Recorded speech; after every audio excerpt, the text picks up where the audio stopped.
जयति पराशरसूनुः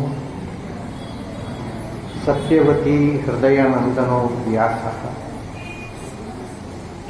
यस्य आस्य कमलगलितं वाङ्मयमृतं जगत्पिबति भुजगभोगाभमुद्यम्य हृद्यं निजभुजं दक्षिणं लक्षणाढ्यं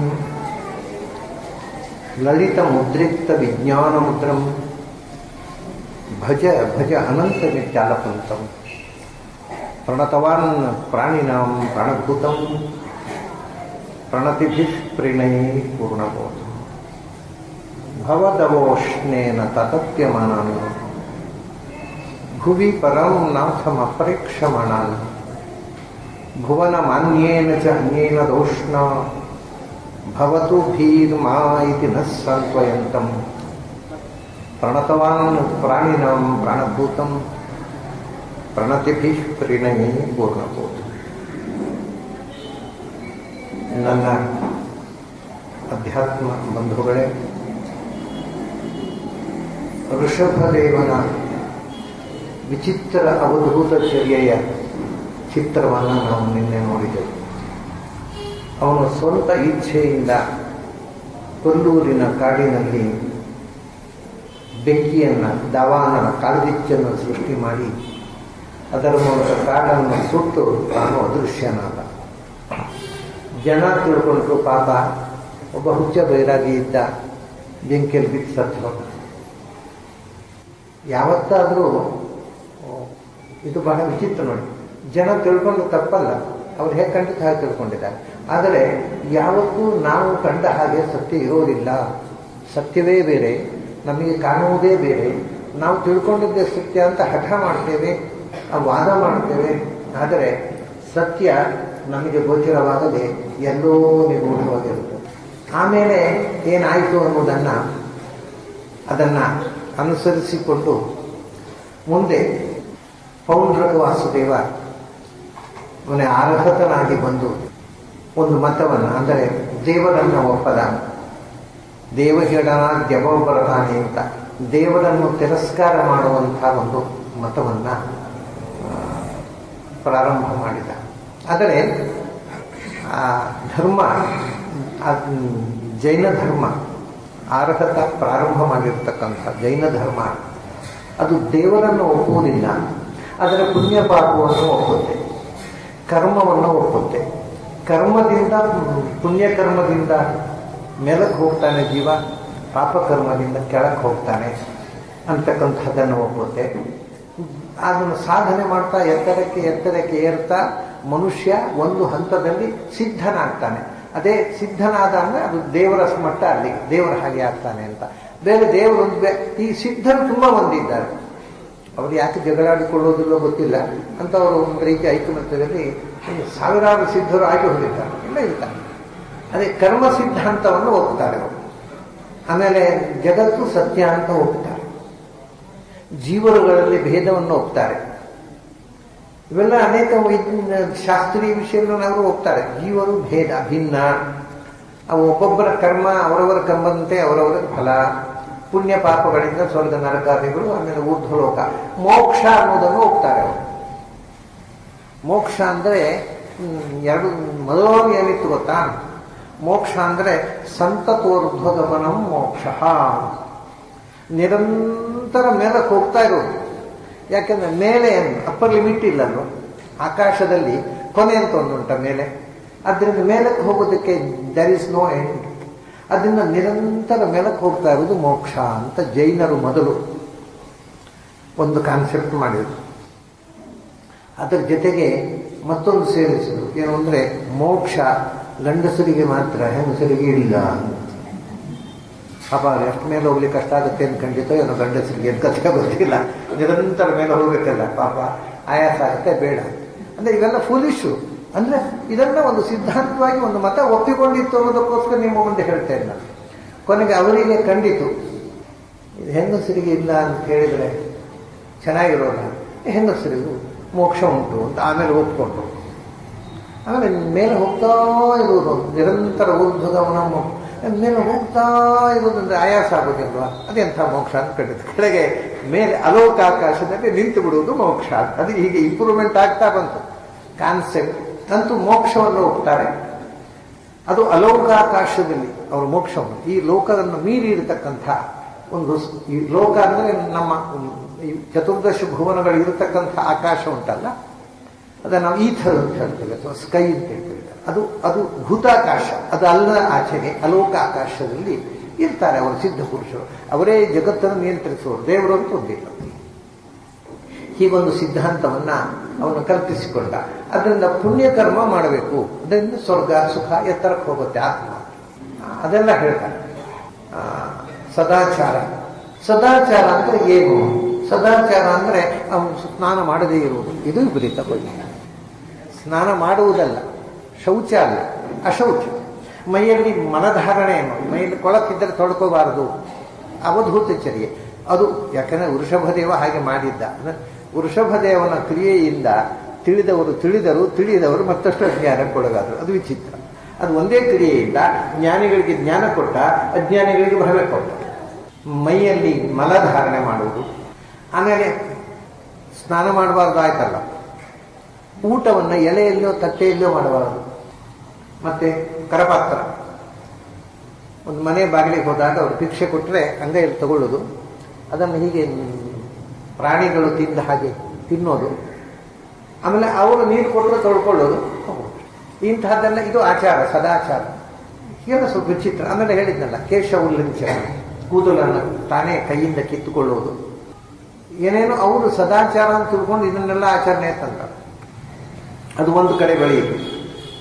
ಒಂದು ಕಡೆ ಅವನ ಪ್ರಶಿಷ್ಯ ತಿರುಗಿ ಬಿದ್ದ, ಗುರುವಿಗೆ ತಿರುಮಂತರಾಗಿದ. ಅದಲ್ಲ, ದೇವರು ಇಲ್ಲ ಅಂತಲ್ಲ, ದೇವರು ಇದ್ದಾನೆ, ಅದು ನಾನೇ ಅಂತ, ಬೇರೆ ಯಾರು ಅಲ್ಲ, ನಾನೇ ಅಂತ. ವಾಸುದೇವೋಹಂ, ದೇವರು ಇಲ್ಲ ಅಂತಲ್ಲ, ದೇವರು ಇದ್ದಾನೆ, ನಾನು ನೀವು ಎಲ್ಲ ದೇವರೇ, ನಮ್ಮನ್ನು ಬಿಟ್ಟು ಬೇರೆ ದೇವರಿಲ್ಲ.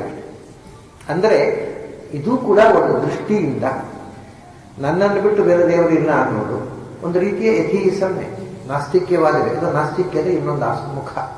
ಅದನ್ನು ಕ್ರೂಮು ಪ್ರಚಾರಕ್ಕಂತ ಇದೆಲ್ಲ ಬೆಳೆದುವಂತೆ ಎರಡೂ ಕೂಡ. ಒಂದು ಕಡೆಯಿಂದ ನಾನೇ ದೇವರು ಅಂತಕ್ಕಂಥ ಉಪಾಸನೆ, ಇದು ಅಂದರೆ ಇದು ಶಂಕರರಿಂದ ಪ್ರಾರಂಭವಾದ್ದಲ್ಲ. ಜಿನನ ಅನಂತರ ಮಹಾವೀರ ಅರ್ಹತಾದಿಂದ ಪ್ರಾರಂಭ ಆಯಿತು, ಕ್ರಮವಿಂದ ಪ್ರಾರಂಭ ಆಯಿತು. ಆಮೇಲೆ ತೈರಪಿ ಹ್ಯರ್ವಾರ್ತನೆಯ, ಹೀಗೆ ಬೆಳೀತಾ ಬೆಳೀತಾ ತೈರಪಿ ಹ್ಯರ್ವಾರ್ತನೆಯ ನಿಜಲೋಕ ಯಾತ್ರೆಯ ಅಂಧ ಪರಂಪರೆಯ ಅತಏವ ಅನಾಶ್ವಸ್ತಾ ತಮಸ್ಯಂಧೇ ಸ್ವಯಮೇವ ಪ್ರಪತಿಷ್ಯಂತಿ. ತೈರಪಿ ಅದಕ್ಕಿಂತ ಅನಂತರದವರು. ಕೃಮು ಆಯಿತು, ಅರ್ಹತ ಆಯಿತು, ಅನಂತರ ಬಂದರು ದೊಡ್ಡ ಒಂದು ಆ ಪಂಥವೇ ಬೆಳೆಯಿತು. ಅದರಿಂದ ಅನಂತರ ಬೆಳೆದು ಬಂದ ಪಂಥ ಅರ್ವಾತ್ತನೆಯ ಅನಂತರ ಈಚೆಗೆ ಬೆಳೆದು ಬಂದಂಥ ಪಂಥ. ಅದು ಏನಾಯಿತು ಅಂದರೆ ಎಲ್ಲ ಧರ್ಮಗಳು ಹೀಗೆ ಆಗಿವೆ. ಜೈನ ಧರ್ಮ ಹಾಗೆ ಆಯಿತು. ಒಂದು ಕಾಲದಲ್ಲಿ ಅದು ಸರಿಯೋ ತಪ್ಪೋ ಬೇರೆ, ಅದನ್ನ ಮನಃಪೂರ್ವಕವಾಗಿ ಶ್ರದ್ಧೆಯಿಂದ ಆಚರಿಸುವಂಥ ಒಂದು ಪರಂಪರೆ ಬಂತು. ಆಮೇಲೆ ನಿಜಲೋಕ ಯಾತ್ರೆಯ ಅದು ಒಂದು ಹೊಟ್ಟೆ ಹೊರೆಯುವ ದಂಧೆ ಆಯಿತು. ಧರ್ಮ ಅನ್ನೋದು ಇವತ್ತು ಎಲ್ಲ ಮತಗಳಲ್ಲೂ ಹೀಗೆ ಆಗಿರೋದು. ಭಕ್ತಿ, ಆಸ್ತಿಕ್ಯ, ದೇವರ ಪೂಜೆ ಒಂದು ದಂಧೆ, ಇಟ್ ಈಸ್ ಎ ಪ್ರೊಫೆಷನ್ ಅಷ್ಟೇ. ಅದು ನಮ್ಮ ಅನುಷ್ಠಾನ ಅಲ್ಲ. ಅದೊಂದು ಹಾಗೆ ನಾನು ಮಾಡಿದರೆ ನೀವು ನನ್ನನ್ನು ಗೌರವಿಸ್ತೀರಿ, ನನಗೆ ತುಂಬ ದಕ್ಷಿಣೆ ಕೊಡ್ತೀರಿ, ಅದನ್ನು ನಾನು ಮಾಡಿ. ಇದು ಒಂಥರ ಆಸ್ತಿಕ್ಯ ಒಂದು ದಂಧೆ ಆಗಿ ರೂಪುಗೊಂಡಿತು. ನಿಜ ಲೋಕಯಾತ್ರೆ, ನಿಜ ಲೋಕ ಅಂದ್ರೆ ತನ್ನ ಶರೀರ, ತನ್ನ ಬದುಕು, ತನ್ನ ಫ್ಯಾಮಿಲಿ, ಅದರ ಯಾತ್ರೆ ನಿರ್ವಹಣೆಗೆ, ತಮ್ಮ ಫ್ಯಾಮಿಲಿ ಬದುಕು, ತಾನು ಆರಾಮಾಗಿ ಬದುಕಲಿಕ್ಕೆ ಧರ್ಮ ಒಂದು ದಂಧೆ ಆಯಿತು. ಜೈನ ಧರ್ಮವೂ ಹಾಗೆ ಆಯಿತು. ಅದು ಅದರಿಂದ ಲಾಭ ಇದೆ ಜೀವನದಲ್ಲಿ. ಯಾಕೆಂದರೆ ಈ ಮಾತು ಹೇಳೋದಕ್ಕೊಂದು ವಿಶೇಷ ಅರ್ಥ ಇದೆ. ಮೊಟ್ಟ ಮೊದಲು ವೈದಿಕ ಧರ್ಮದ ವಿರುದ್ಧ ತಿರುಗಿ ಬಿದ್ದವರು ಕ್ಷತ್ರಿಯರು. ಆ ಕ್ಷತ್ರಿಯರು ಬುದ್ಧನನ್ನು ಆಧಾರವಾಗಿಟ್ಟುಕೊಂಡು ಬೌದ್ಧ ಧರ್ಮ ಬೆಳೆದು. ಸೊ ಬ್ರಾಹ್ಮಣ ಧರ್ಮವನ್ನು ವಿರೋಧ ಮಾಡಿ ಮೊದಲು ಅದಕ್ಕೆ ತಿರುಗಿ ಬಿದ್ದವರು ಕ್ಷತ್ರಿಯರು. ಇದು ಇತಿಹಾಸ ಹೇಳ್ತಾ ಇದ್ದೇವೆ ನಾವು. ಅನಂತರ ಕ್ಷತ್ರಿಯರ ವಿರುದ್ಧ ತಿರುಗಿ ಬಿದ್ದವರು ವೈಶ್ಯರು, ಅದು ಜೈನ ಧರ್ಮ. ಇವತ್ತು ಜೈನರ ಅನುಯಾಯಿಗಳೆಲ್ಲ ವೈಶ್ಯರು. ಜೈನರು ವೈಶ್ಯ ಧರ್ಮಕ್ಕೆ ತಿರುಗಿದಂಥದ್ದು ಶೂದ್ರ ಧರ್ಮ. ಈ ಯಾವುದು ಈ ಬ್ರಾಹ್ಮಣ ಧರ್ಮ, ಕ್ಷತ್ರಿಯ ಧರ್ಮ, ವೈಶ್ಯ ಧರ್ಮ ಒಪ್ಪಬಾರದು, ಇದೆಲ್ಲವೂ ಅಸಂಗತ ಅಂತಕ್ಕಂಥದ್ದು ಶೂದ್ರ ಧರ್ಮ. ಹೀಗೆ ಆ ಧರ್ಮದ ಕಾನ್ಸೆಪ್ಟು ಈ ರಿವಲ್ಯೂಷನ್ನಲ್ಲಿ ಒಂದರಿಂದ ಒಂದು ರಿವೋಲ್ಟ್ ಆಗ್ತಾ ಹೋಗಿದೆ. ಇದು ವೈಶ್ಯದ ರಿವೋಲ್ಟ್ ಆಗಿರ್ತಕ್ಕಂಥ ಧರ್ಮ. ಆದ್ದರಿಂದ ವೈಶ್ಯರ ಮೂಲ ವೃತ್ತಿ ಏನು ಗೊತ್ತುಂಟ? ದುಡ್ಡು ಮಾಡುವುದು. ಹಾಗಾಗಿ ಅವರಿಗೆ ಅವರ ಧರ್ಮವೂ ಕೂಡ ಒಂದು ದುಡ್ಡು ಮಾಡುವ ಸಾಧನವಾಯಿತು. ನಿಜಲೋಕ ಯಾತ್ರೆಯ ಮತ್ತೆ ಜನ ನಂಬುದು ಏನು? ಅಂಧ ಪರಂಪರೆಯ. ಒಬ್ರು ಮಾಡಿದ್ರು ಇನ್ನೊಬ್ರು ಮಾಡೋದು, ಅವ್ರು ಮಾಡಿದ್ರು ಯಾಕೆಂದ್ರೆ ಯಾರಿಗೂ ಗೊತ್ತಿಲ್ಲ. ಇವತ್ತು ಇದು ಕೂಡ ಜೈನ ಧರ್ಮಕ್ಕೆ ಮಾತ್ರ ಅಲ್ಲ, ಎಲ್ಲ ಧರ್ಮಗಳಲ್ಲೂ ಇರುವುದು ಅಂಧ ಪರಂಪರೆ. ಯಾರ ಹತ್ರ ಬೇಕಾದ್ರೆ ಕೇಳಿ, ಅದು ಬಿಡಿ, ಜೈನರನ್ನು ಯಾಕೆ ಮಾತಾಡಬೇಕು? ವೈದಿಕ ಧರ್ಮಾನ್ಯಾಯಗಳ ಹತ್ರ ಕೇಳಿ. ಕೃಷ್ಣಾಷ್ಟಮಿಯಲ್ಲಿ ಅರ್ಘ್ಯ ಯಾಕೆ ಕೊಡಬೇಕು? ಗಣೇಶ ಚತುರ್ಥಿ ಗಣಪತಿಗೆ ಆನೆ ಹಾಗೆ ಮುಖ ಯಾಕೆ? ಅದು ಗಣೇಶ ಚತುರ್ಥಿ ಏನು? ಶಿವರಾತ್ರಿ ಏನು? ಮದುವೆ ದಿವಸ ಹುಡುಗಿಗೆ ಹುಡುಗನ ಹುಡುಗಿ ಮಾಲೆ ಯಾಕೆ ಹಾಕಬೇಕು? ಪ್ರಶ್ನೆಗಳು ಬರಬಹುದು.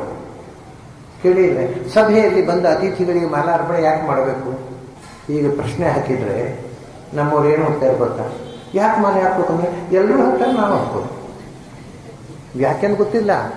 ಮದುವೆ ದಿವಸ ಹುಡುಗಿಗೆ ಯಾಕೆ ಮಾಲೆ ಎಲ್ಲರೂ ಹಾಕ್ತಾರೆ, ನಾವು ಹಾಕ್ತೀವಿ. ಯಾಕೆಂತ ಗೊತ್ತಿಲ್ಲ. ಗಣೇಶ ಶ್ರಾದ್ದ ಯಾಕೆ ಮಾಡೋದು? ಎಲ್ಲರೂ ಮಾಡ್ತಾರಪ್ಪ, ನಾವು ಮಾಡಿದ್ವಿ. ನಮ್ಮ ಅಪ್ಪ ಮಾಡ್ತಿದ್ರು, ನಮ್ಮ ಅಜ್ಜಿ ಮಾಡ್ತಿದ್ರು, ನಾವು ಮಾಡ್ತೀವಿ. ಯಾರಿಗೂ ತಾವು ಯಾಕೆ ಮಾಡ್ತೇವೆ ಅನ್ನೋದು ಗೊತ್ತಿಲ್ಲ. ಇದನ್ನೇ ಅಂಧ ಪರಂಪರೆ ಅಂತ ಹೇಳೋದು. ಮಾಡಿದ್ದಾರೆ, ಹಿಂದೆ ನಾವು ಮಾಡ್ಕೊಂಡು ಬಂದಾಗ ನಾವು ಮಾಡೋದು. ಬಿಡೋ ಧೈರ್ಯ ಇಲ್ಲದಕ್ಕೆ ಮಾಡೋದು ಅಷ್ಟೇ. ಏನು ಬಿಟ್ಟುಬಿಟ್ರೆ ಏನು ನರಕಾಗ್ತಿ ಆಗುತ್ತೋ ಅಂತ ಭಯದಿಂದ ಮಾಡೋದು ಹೊರತು ತಿಳುವಳಿಕೆಯಿಂದ ಮಾಡುವುದಲ್ಲ. ನಮ್ಮ ಎಲ್ಲ ಅನುಷ್ಠಾನಗಳ ಹಿಂದೆ ಇರುವುದು ವಿಸ್ಡಮ್ ಅಲ್ಲ, ಫಿಯರ್ ಕಾಂಪ್ಲೆಕ್ಸ್, ಭಯ.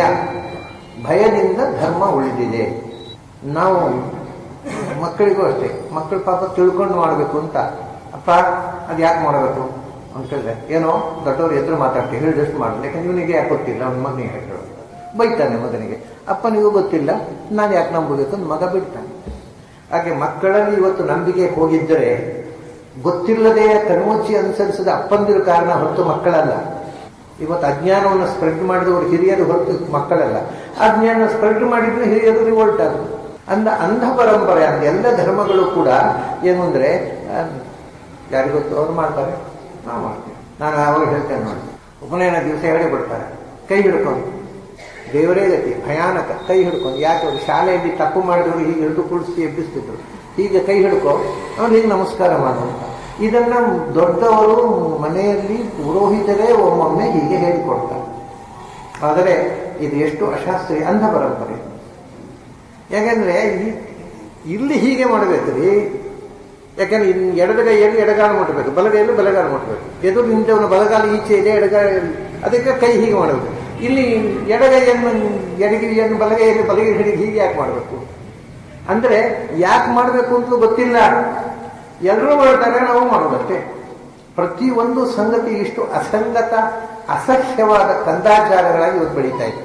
ಯಾಕೆಂದ್ರೆ ಅದರ ಹಿಂದೆ ಜ್ಞಾನ ಇಲ್ಲ. ತಿಳಿದು ಮಾಡುವಂತ ಹಿಂದೆ ಅವರು ಹೇಳಿದರು, ತಿಳುವಳಿಕೆ ಇಲ್ಲ. ಅದು ಎಲ್ಲಿ ತನಕ ಅಂದ್ರೆ, ಒಬ್ರು ಹೇಳಿದ್ರು ನನಗೆ, ಏನು ಅಂದ್ರೆ ಅವ್ರ ಮನೆಯಲ್ಲಿ ಹೀಗೆ ಮಾಡೋದು ಬಿಟ್ರಂತೆ. ಮನೆಯಲ್ಲಿ ತಂದೆ ಬೈದಂತೆ, ಏನೋ ಹೀಗೆ ಮಾಡ್ತೀವಿ ಬಿಟ್ಟು ಹೀಗೆ ಮಾಡ್ತೀವಿ ಅಲ್ಲ, ಅದು ಬನ್ನಂಜೂರು ಬೇಕಾದ ಹೇಳ್ತಾರೆ, ನೀನು ಹೀಗೆ ಮಾಡು ಅಂತ ಬೈದು ಬಿಟ್ರು. ಕಡೆಗೆ ನಾನು ಹಾಗೆ ಮಾಡಬೇಕು, ಉಪಾಯ ಇಲ್ಲ, ಮನೇಲಿ ಅಪ್ಪ ಬೈತಾರೆ ಅಂತಾನೆ ಹುಡುಗ. ಅಂದ್ರೆ ಇಂಥ ಪೆದ್ದ ಅಪ್ಪಂದಿರೇ ತುಂಬಿರೋದು. ಸರಿಯಾದ ವಿಷಯ ಹೇಳಿದ್ರು ಗ್ರಹಣ ಮಾಡುವಷ್ಟೂ ಕೂಡ ಜ್ಞಾನದ ಆಸಕ್ತಿ ಇಲ್ಲ ನಮ್ಮ ಜನಕ್ಕೆ. ಇದನ್ನೇ ಅಂಧ ಪರಂಪರ. ಎಲ್ಲ ಧರ್ಮಗಳು ಅಂಧ ಪರಂಪರೆಯಾಗಿವೆ. ನಮ್ಮ ಧರ್ಮ ಕೂಡ. ಯಾಕೆ ಮಾಡಬೇಕು ಅಂತ ಕೇಳಿ ಯಾರಿಗೂ ಗೊತ್ತಿಲ್ಲ, ಸುಮ್ಮನೆ ಎಲ್ಲರೂ ಮಾಡ್ತಾರೆ, ನಾವು ಮಾಡೋದು. ನನಗೆ ಒಬ್ಬರು ವಿದೇಶಿ ಶಿಷ್ಯರಿದ್ದರು, ಅವರು ಇದನ್ನು ಹೇಳ್ತಿದ್ರು. ನನಗೆ ಹೇಸಿಗೆ ಆಯಿತು ಈ ದೇಶದ ಇವರು ಉತ್ತರ ಕೇಳಿ. ಯಾಕೆ ಮಾಡಬೇಕು ಅಂದ್ರೆ ಎಲ್ಲರೂ ಮಾಡ್ತಾರೆ, ನಾವು ಮಾಡ್ತಾರೆ. ಮತ್ತು ನೀವು ಯಾಕೆ ಊಟ ಮಾಡ್ತೀವಿ? ಎಲ್ಲರೂ ಮಾಡ್ತಾರಪ್ಪ, ನಾವು ಊಟ ಮಾಡೋದು. ಈ ಥರ ಇದು ಉತ್ತರವಾ? ಹೇಸಿಗೆ. ನನಗೆ ಹೇಸಿಗೆ ಆಯಿತು ಈ ಜನರ ಉತ್ತರ ಕೇಳಿ. ತಾವು ಏನು ಮಾಡಿದ್ದೇವೆ, ಯಾಕೆ ಮಾಡ್ತೇವೆ ಅನ್ನೋದು ತಿಳಿಯದೆ ಬದುಕ್ತಾ ಇರುವ ನರಸತ್ತ ಜನಾಂಗ ತುಂಬಿದ ದೇಶ ಅಂತ ಹೇಳಿದರು. ಈ ಶಬ್ದ ಸತ್ಯ ಇದು, ಇದರಲ್ಲೇನು ಸುಳ್ಳೇ ಇದು. ಅಷ್ಟು ಆಕ್ರೋಶದಿಂದ ಮಾತಾಡಿದ್ರು. ಅದನ್ನೇ ಭಾಗವತ ಹೇಳೋದು ಅಂಧ ಪರಂಪರೆಯ. ಎಲ್ಲ ಧರ್ಮಗಳು ಇವತ್ತು ಅಂಧ ಪರಂಪರೆಯಾಗಿದೆ. ಯಾರಿಗೂ ತಾವು ಮಾಡ್ತಾ ಇರತಕ್ಕಂಥ ಆಚಾರ, ಅದರ ಅರ್ಥ ಏನು, ಹಿನ್ನೆಲೆ ಏನು, ಉದ್ದೇಶ ಏನು ಅಂತ ಗೊತ್ತಿಲ್ಲ.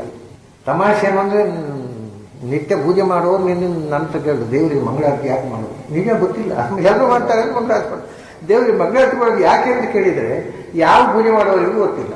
ಯಾರಿಗೂ ಗೊತ್ತು, ಎಲ್ಲರೂ ಮಂಗಳಾರತಿ ಮಾಡ್ತಾರೆ, ನಾವು ಮಾಡಿದೆವು. ಮಂಗಳಾರತಿ ಮಾಡೋ ಘಂಟಾವಣಿ ಯಾಕೆ ಬಾರಿಸು, ಯಾರಿಗೂ ಗೊತ್ತು, ಎಲ್ಲರೂ ಘಂಟಾವಣಿ ಬಾರಿಸ್ತಾರೆ, ನಾವು ಬಾರಿಸ್ತೀವಿ. ಯಾವುದು ಗೊತ್ತಿದೆ ನಮ್ಮ ಜನಕ್ಕೆ? ಏನೂ ಗೊತ್ತಿಲ್ಲ. ನಮಗೆ ಇಗ್ನೊರೆನ್ಸ್ ಈಸ್ ಅವರ್ ಕ್ವಾಲಿಫಿಕೇಶನ್. ಏನೂ ಗೊತ್ತಿಲ್ಲ ಅನ್ನೋದು ದೊಡ್ಡ ಕ್ವಾಲಿಫಿಕೇಶನ್. ಏನು ಗೊತ್ತಾ, ಏನು ಗೊತ್ತಿಲ್ಲ ಅನ್ನೋದು ಗೊತ್ತಿಲ್ಲ ಇವರು. ಅಷ್ಟು ಭಯಾನಕವಾದ ಇಗ್ನೊರೆನ್ಸ್. ಈಗ ನಾನು ಹೇಳಿಬಿಟ್ಟೆ, ನೀವೇ ಹೇಳ್ರಿ ಅಂತ ಕೇಳ್ಬೋದು. ಅಲ್ಲ, ಒಂದು ತ್ಯಾಗ ಘಂಟಾವಣಿ ಬಾರಿಸೋದು ನೀವು ಹೇಳಿ, ನಮ್ಗೆ ಗೊತ್ತಿಲ್ಲ, ಒಪ್ಕೊಂಡು ಹೇಳಿ ನೀವು ಅಂತ.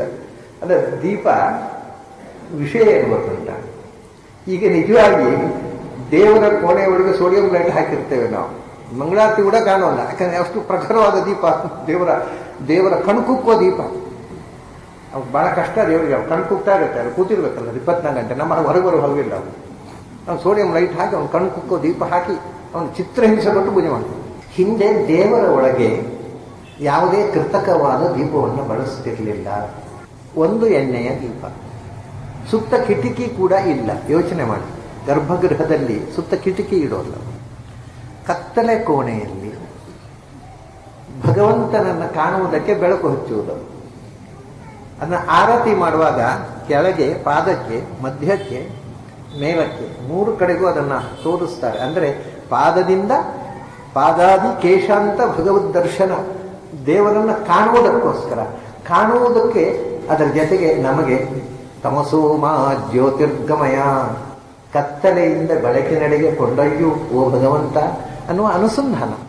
ಇದೆಲ್ಲದರ ಹಿಂದೆ ಒಂದು ಕಾನ್ಸೆಪ್ಟ್. ಹಾಗೆ ಆಕ್ಚುಲಿ ಘಂಟಾನಾದ ಯಾಕೆ ಮಾಡೋದು, ಒಬ್ರು ಹೇಳಿದ್ರು, ನಾನು ಒಂದು ಕಡೆ ಹೇಳಿದೆ, ದೇವರು ಪೂಜೆ ಮಾಡುವಾಗ ತಪ್ಪು ಮಂತ್ರ ಹೇಳ್ತಾರೆ. ಪಾಪ ನಾವಾದರೆ ಕಿವಿ ಮುಚ್ಚಿಕೋಬಹುದು, ದೇವರಿಗೆ ಹಿಂಸೆ ಅಲ್ವ, ಕೇಳಿವೆ ದಿನ ಕೇಳಿದ್ರು. ಇವ್ರು ಮಾಡುವ ತಪ್ಪು ಮಂತ್ರವನ್ನು ಕೇಳ್ತಾ ಇರಬೇಕು ದೇವರಿಗೆ ಬಹಳ ಹಿಂಸೆ ಅಂತ ಹೇಳಿದ್ರು. ಒಂದು ದೇವಸ್ಥಾನದವರಿಗೆ ನಾನು ಹೇಳಿದ್ದು, ಒಂದು ಕಡೆ ಒಂದು ಹೇಳಿದಾಗ ಅವ್ರಿಗೆ ಸಿಟ್ಟು ಬಂತು ನನ್ನ ಮೇಲೆ. ಅವರು ಆಮೇಲೆ ಪೂಜೆ ಮಾಡಿ ಪ್ರಸಾದ ಎಲ್ಲ ಕೊಟ್ಟರು. ನನಗೆ ಪ್ರಸಾದ ಕೊಡ್ತಾ, ಆಚಾರ್ಯರೇ, ನಾವು ಪೂಜೆ ಮಾಡುವಾಗ ಗಂಟೆ ಬಾರಿಸೋದು ಯಾಕೆ ಗೊತ್ತಾ, ನಾವು ಹೇಳಿದ ಕೆಟ್ಟ ಮಂತ್ರ ದೇವರಿಗೆ ಕೇಳಬಾರದು ಅಂತ. ನನಗೆ ನಾನು ಹೇಳಿದ್ದಕ್ಕೆ ರಿಟ್ಟಾಗ್ತದೆ. ತಾವು ತಪ್ಪು ಮಂತ್ರ ಹೇಳೋದು ತಿದ್ದಿಕೊಳ್ಳಬೇಕು ಅಂತ ಅನ್ನಿಸಲಿಲ್ಲ. ಆದರೆ ಇದನ್ನು ನಂಜಾಗಿ ನಾವು ಹೇಳಿದ ತಪ್ಪು ಮಂತ್ರಗಳನ್ನು ದೇವರು ಕೇಳಿಸ್ಕೋಬಾರ್ದು ಅಂತ ಗಂಟೆ ಬಾರಿಸುವುದು ಒಳ್ಳೆಯ ಕೆಲಸ, ಪುಣ್ಯ ಕೆಲಸ ಮಾಡ್ತಾ ಇದ್ದೀರಿ, ಮಾಡಿರಿ ಅಂತ ಹೇಳಿದೆ ನಾನು. ಆದರೆ ಘಂಟಾವಣಿ ಬಾರಿಸುವುದು, ನಮ್ಮಲ್ಲಿ ಘಂಟಾವಣಿ ಬಾರಿಸುವುದಕ್ಕಿಂತ ಕಷ್ಟ ಏನು ಗೊತ್ತುಂಟ, ಗಂಟೆ ಬಾರಿಸೋದು. ಅದರಲ್ಲಿ ಗಂಟೆ, ಜಾಗಂಟೆ ಎಲ್ಲ ಉಂಟು. ಅದು ಕಿವಿಯ ಹೂವೆಲ್ಲ ಮತ್ತೆ ಕಿವಿ ಹೊಟ್ಟಾಗಿ ಹೋಗಬೇಕು. ಕೇಳಲಿಕ್ಕೆ ಡಾಕ್ಟರ್ ಹತ್ರ ಹೋದರೆ ಕಿವಿ ರಿಪೇರಿ ಮಾಡಿ ಅಷ್ಟು ಜೋರಾಗಿ ಬಡಿತಾನೆ. ಹಾಗೆ ಬಡಿಬಾರದು. ಕರ್ಣ ಕಠೋರ ಅಲ್ಲ, ಅದು ಕರ್ಣ ಮಧುರವಾಗಿರಬೇಕು ಆ ನಾದ. ನೀವು ಜಾಗಂಟೆ ಬಾರಿಸುವಾಗ, ಘಂಟಾಮಣಿ ಬಾರಿಸುವಾಗ ಅದರಲ್ಲಿ ಓಂಕಾರದ ನಾದ ಬರಬೇಕು. ಓಂಕಾರದ ನಾದ ಬಂದರೆ ದುಷ್ಟಶಕ್ತಿಗಳು ಆ ನಾದ ಎಲ್ಲಿವರೆಗೂ ಹೋಗುತ್ತೆ, ಶಂಖದ ಹಾಗೆ. ವೀಣಾ ವೇಣುದು ಶಂಖ, ವೀಣಾ ವೇಣು ಧ್ವನಿವದು ಅಂತ. ಶಂಖವನ್ನು ಊದಿದರೆ ಅದರಲ್ಲಿ ಬರುವುದು ಓಂಕಾರ. ವೀಣೆಯನ್ನು ಬಾರಿಸಿದರೆ, ಕೊಳಲು ಊದಿದರೆ ಅದರಲ್ಲಿ ಬರುವುದು ಓಂಕಾರ. ಆ ಓಂಕಾರದ ನಾದ ಎಲ್ಲಿ ತನಕ ಹೋಗುತ್ತೆ. ಹಾಗೆಯೇ ಘಂಟೆಯಲ್ಲಿ, ಘಂಟಾಮಣಿಯಲ್ಲಿ ಆಗಮಾರ್ಥಂದು ದೇವಾನಾಂ ಗಮನಾರ್ಥಂತು ರಕ್ಷಸಾಂ ಅಂತ. ಆ ಗಂಟೆಯ ನಾದ ಕೇಳಿದಾಗ, ಓಂಕಾರದ ನಾದ ಕೇಳಿದಾಗ ದುಷ್ಟಶಕ್ತಿಗಳು ಅಲ್ಲಿ ಸುತ್ತ ಇದ್ದರೆ ಅವು ಹೊರಟು ಹೋಗ್ತವೆ, ದೇವತಾ ಶಕ್ತಿಗಳಲ್ಲಿ ಉಳಿತವೆ. ಈಗ ಘಂಟಾವಣಿ ಬಾರಿಸಿದಾಗ ದೇವರ ಕೊನೆ ಒಳಗೆ ದೇವರು ಹೊರಟೋಗ್ಬಿಡ್ತಾರೆ. ನಿಮ್ಮ ಪೂಜೆ ಮುಗಿದ ಮೇಲೆ ಬರ್ತೀನಪ್ಪ, ನಾನು ಕೂತ್ಕೊಳ್ಳಿಕ್ಕೆ ಆಗೋಲ್ಲ, ದೇವರೇ ಹೊರಟೋಗ್ಬಿಡ್ತಾರೆ. ಅಂದರೆ ಎಲ್ಲವೂ ಅರ್ಥಶೂನ್ಯವಾದ ಆಚರಣೆ ಆಗಿಬಿಟ್ಟಿದೆ. ಇದನ್ನ ಭಾಗವತಲ್ಲಿ ಹೇಳಿದ್ದು ಅಂಧ ಪರಂಪರೆಯ ಅತಏವ. ನೋಡಿ, ಇದು ಅಂಧ ಪರಂಪರೆಯ ಅನುಷ್ಠಾನ ಬಂತು, ಮಾಡ್ಕೊಂಡು ಬಂದರು. ಯಾಕೆಂದ್ರೆ ಎಲ್ಲರೂ ಮಾಡ್ತಾರೆ, ನಾವು ಮಾಡಿದೆವು. ಆದ್ದರಿಂದ ಅತಏವ ಅನಾಶ್ವಸ್ತಾಹ. ಅವ್ರು ಏನು ಮಾಡ್ತಾರೆ ಅದರ ನಂಬಿಕೆ ಕಳ್ಕೊಂಡ್ರು. ಯಾಕೆಂದ್ರೆ ಕಾರಣ ಗೊತ್ತಿಲ್ಲ, ಎಲ್ಲರೂ ಮಾಡ್ತಾರೆ, ಮಾಡೋದು. ಅಂಧ ಪರಂಪರೆಯ ವರ್ತಮಾನ ಅತಏವ ಅನಾಶ್ವಸ್ತಾಹ. ಅವ್ರು ತಾವು ಏನು ಮಾಡ್ತೇವೋ ಅದ್ರ ಮೇಲೆ ನಂಬಿಕೆ ಇಲ್ಲ. ಯಾಕೆಂದ್ರೆ ಯಾರಿಗೊತ್ತು ಮಾಡ್ಯಾರೆ, ಎಲ್ಲರೂ ಮಾಡ್ತಾರೆ, ನನಗೆ ಅಂತಕ್ಕೆ ನಮಗೆ ಗೊತ್ತಿಲ್ಲ. ಅತಏವ ಅನಾಶ್ವಸ್ತಾಹ. ತಾವು ಏನು ಮಾಡ್ತೇವೋ ಅದರ ಮೇಲೆ ನಂಬಿಕೆ ಇಲ್ಲದವರು. ಇದು ಎಲ್ಲ ಧರ್ಮಗಳಿಗೂ ಸಮಾನ. ಭಾಗವತಲ್ಲಿ ಹೇಳಿದ, ಅಲ್ಲಿ ಜೈನ ಧರ್ಮದ ಪ್ರಸಂಗ ಬಂತು ಹೇಳಿದ್ರು. ಇವತ್ತು ನೀವು ಯಾವ ಧರ್ಮ ತಗೊಂಡ್ರು ಹೀಗೆ. ಅತಏವ ಅನಾಶ್ವಸ್ತಾಹ. ಅದರಿಂದ ಏನು, ತಮಸ್ಯಂಧೇ ಸ್ವಯಮೇವ ಪ್ರಪತಿಷ್ಯಂತಿ. ಇದರ ಪರಿಣಾಮ ಏನು ಅಂದರೆ ತಿಳುವಳಿಕೆ ಇಲ್ಲದೆ ಧರ್ಮಾಚರಣೆ ಮಾಡಿ ತಮಸ್ಸಿಗೆ ಹೋಗ್ತಾರೆ. ಯಾರು ಸ್ವರ್ಗಕ್ಕೆ ಹೋಗೋಲ್ಲ, ಎತ್ತರಕ್ಕೆ ಹೋಗೋಲ್ಲ, ತಮಸ್ಸಿಗೆ ಹೋಗಿ ಅಧಪಾತ ಹೊಂದಿ ಹಾಳಾಗಿ ಹೋಗ್ತಾರೆ ಅಂತ ವ್ಯಾಸ. ಅದು ಇನ್ಯಾರೋ ಕಳಿಸೋದಲ್ಲ ತಮಸ್ಸಿಗೆ, ಸ್ವಯಮೇವ ನಾವೇ ಕಂದಾಚಾರಗಳ ಮೂಲಕ ತಿಳುವಳಿಕೆ ಇಲ್ಲದೆ ಕಣ್ಮುಚ್ಚಿ ಮಾಡುವ ಮೂಲಕ ನಾವೇ ನಮ್ಮನ್ನು ಪ್ರಪಾತಕ್ಕೆ ತಳ್ಳುತ್ತಾ ಇದ್ದೇವೆ. ಇನ್ಯಾರೋ ತಳ್ಳೋದಲ್ಲ, ನಾವೇ ನಮ್ಮನ್ನು ತಳ್ಳೋದು. ಆದ್ದರಿಂದ ಏನು ಮಾಡುತ್ತೇವೆ ಅದನ್ನು ತಿಳ್ಕೊಂಡು ಮಾಡಬೇಕು. ಆ ತಿಳುವಳಿಕೆಯನ್ನು ಕೊಟ್ಟ ಋಷಭದೇವ ತಿಳುವಳಿಕೆ ಇಲ್ಲದವರಿಗೆ ಧ್ಯಾನವದಾರಿಯನ್ನು ಅವನೇ ತೋರಿಸಿಕೊಟ್ಟ. ಯಾವುದೇ ಒಂದನ್ನು ತಿಳಿದು ಮಾಡಿದರೆ ಅದರ ಅರ್ಥ ಬೇರೆ, ತಿಳಿಯದೇ ಮಾಡಿದಾಗ ಆಗುವ ಅರ್ಥವೇ ಬೇರೆ. ಅದು ಹೇಗೆ ಅಂದರೆ ನೋಡಿ, ಒಬ್ಬ ಚಿತ್ರಗಾರ ಇರುತ್ತೆ, ಎನಾಟಮಿ ಗೊತ್ತಿದ್ದವ, ಪಿಕಾಸೋ ಅಂತವರು ಡಿಸ್ಟಾರ್ಟ್ ಆಗಿ ಚಿತ್ರ ಬಿಡಿಸಿದ್ರೆ ದೊಡ್ಡ ಗ್ರೇಟ್ ಆರ್ಟ್ ಆಗುತ್ತೆ. ಬಿಕಾಸ್ ಹಿ ನೋಸ್ ಎನಾಟಮಿ ಗೊತ್ತಿದ್ದು ಬ್ರೇಕ್ ಮಾಡಿದ. ಶಾಲೆಯ ಮಕ್ಕಳು ಎನಾಟಮಿ ಗೊತ್ತಿಲ್ಲದ ಸೊಟ್ಟಿಗೆ ಬರೀತಾರೆ, ಅದು ಆರ್ಟ್ ಅಲ್ಲ, ಅದು ಗೊತ್ತಿಲ್ಲ. So first you must know what is anatomy and then can break it. ಮೊದಲು ಗೊತ್ತಿದ್ರೆ ಅದನ್ನು ಬ್ರೇಕ್ ಮಾಡ್ಬೋದು. ಗೊತ್ತಿಲ್ಲದೆ ಇರುವುದರಿಂದ ಬ್ರೇಕ್ ಮಾಡೋದು ಸಾಧನೆ ಅಲ್ಲ, ತಿಳಿದು ಬ್ರೇಕ್ ಮಾಡೋದು. ಸಂಸ್ಕೃತ ವ್ಯಾಕರಣವನ್ನು ಅಧ್ಯಯನ ಮಾಡಿ, ವ್ಯಾಕರಣ ಓದಿದ ಮೇಲೆ ವ್ಯಾಕರಣವನ್ನು ಬ್ರೇಕ್ ಮಾಡಲಿಕ್ಕೆ ಕಲಿಯಿರಿ.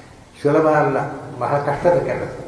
ಯಾರೋ ವ್ಯಾಕರಣ ಓದೋರಿಗೆ ಕಂಗಾಲಾಗಿ ಬಿಡ್ತಾರೆ ಈ ಮಾತು ಕೇಳಿದರೆ. ಸಂಗೀತದ ಎಲ್ಲ ವ್ಯಾಕರಣವನ್ನು, ಅದರ ಪ್ರಸ್ತಾರಗಳನ್ನು ಅಧ್ಯಯನ ಮಾಡಿ, ಸಾಂಪ್ರದಾಯಿಕವಾದಂತಹ ಸಂಗೀತದ ಏನು ಅಧ್ಯಯನ ಮಾಡಿರ್ತಕ್ಕ ವ್ಯಾಕರಣ ಇದೆ, ಅದನ್ನು ವ್ಯಾಕರಣ ಇದೆ ಸಂಗೀತಕ್ಕೆ, ಹಾಗೆಯೇ ಹಾಡಬೇಕು. ಅದನ್ನು ಮುರಿಯಿರಿ. ಆವಾಗ ನೀವು ಗ್ರೇಟ್ ಮ್ಯೂಸಿಷಿಯನ್. ಅಂದರೆ ಸ್ವಂತಿಕೆಯನ್ನು ಏನು ಕೊಡ್ತಿದ್ದೇವೆ. ಡಾನ್ಸು, ಶಾಸ್ತ್ರೀಯವಾದ ಡಾನ್ಸನ್ನು ಕಲಿಯಿರಿ. ಅದನ್ನು ನಿಮ್ಮ ಸ್ವಂತಿಕೆಯಿಂದ ಅದನ್ನು ಬ್ರೇಕ್ ಮಾಡಿ ನೀವು ಡ್ಯಾನ್ಸ್ ಮಾಡಿ. ಬ್ರೇಕ್ ಡ್ಯಾನ್ಸ್ ಮಾಡಿ ಅಂತ ಹೇಳಿದ್ದಲ್ಲ ನಾನು, ಅದನ್ನು ಬ್ರೇಕ್ ಮಾಡಿ ನೀವು ಅದಕ್ಕೆ ಹೊಸ ಅರ್ಥ ಕೊಡಿ, ನೀವು ಕಲಿತೀವಿ. ಅಂದರೆ ಪ್ರತಿಯೊಂದು ಕಲೆಯಲ್ಲಿ ಅಥವಾ ಸಂಸ್ಕೃತಿಯಲ್ಲಿ, ಆಚರಣೆಯಲ್ಲಿ ಕ್ರಿಯೇಟಿವಿಟಿ ಇರಬೇಕು, ಸ್ವಂತಿಕೆ ಇರಬೇಕು. ಅದು ಈಗ ಇಲ್ಲ. ಹಾಗಾಗಿ ನಾವೇ ನಮ್ಮ ಅಧಪಾದಕ್ಕೆ ಹೊಂಡ ತೋಡ್ತಾ ಇದ್ದೇವೆ.